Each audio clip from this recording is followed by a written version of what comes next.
Kingdom finally translated, and this is me, the Angry Enemy fan, the Despair Reviewer. Chapter 528 of Kingdom. Well, it seems that the Moutnain Tribe really do have a terrifying opponent here. One opponent who also is really willing to get on here because he considers Yon Tawawa an arrogant witch for being called the king of all mountain bandits.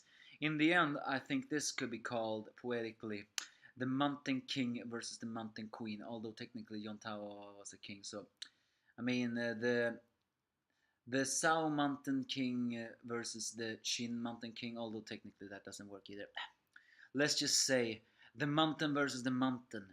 Who in the end is the one who is rightful to be called the king here? In this chapter, it's mentioned that the one question one can wonder: if the Quanrong tribe took over Sao, how the hell did they been here all day long? Apparently, uh, even though they had defeated the Sao dynasty, they were unable to put down roots in the central plains, so they drifted northwards, and then they changed over time and becomes worried. And now it's an independent nation of South. They don't even consider themselves uh, um, a part of Sao. Uh, but they were granted Ryuo as a way to prevent conflict. So they are not part of the Sao, but they have quite dangerous prestige. Anyone who dares enter their place are shown no mercy. As they are tackled, the Sao army know that the Rangu are beasts and attack the Mountain Tribe.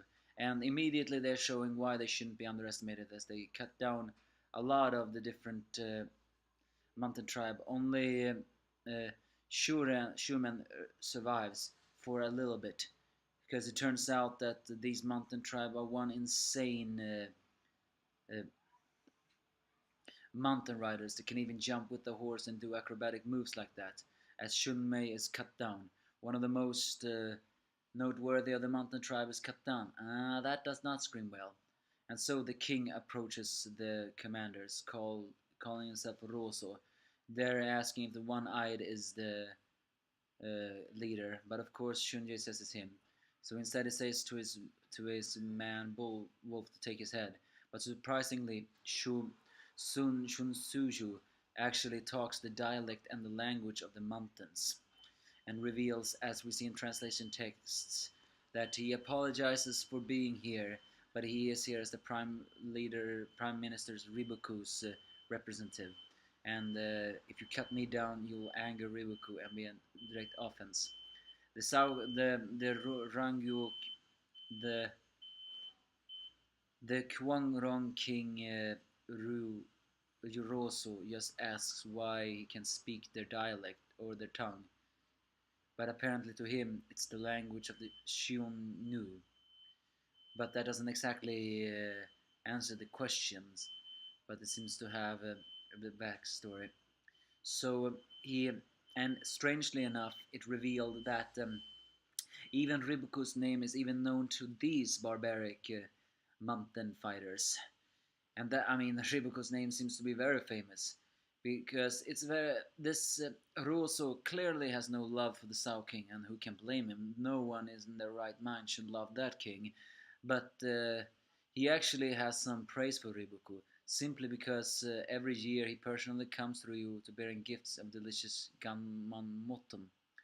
Uh, so I mean, Riboku is smart. He knows he better be at least on good place with people he can consider useful if he wants his country to be safe.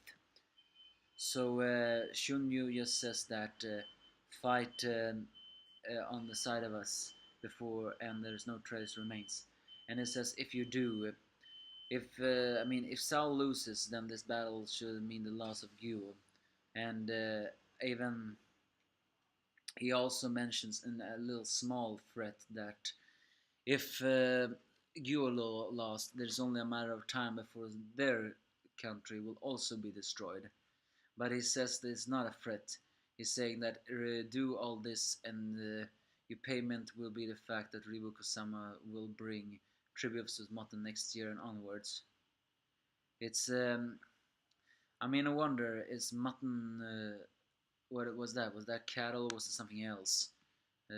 Was Is that pretty difficult to bring?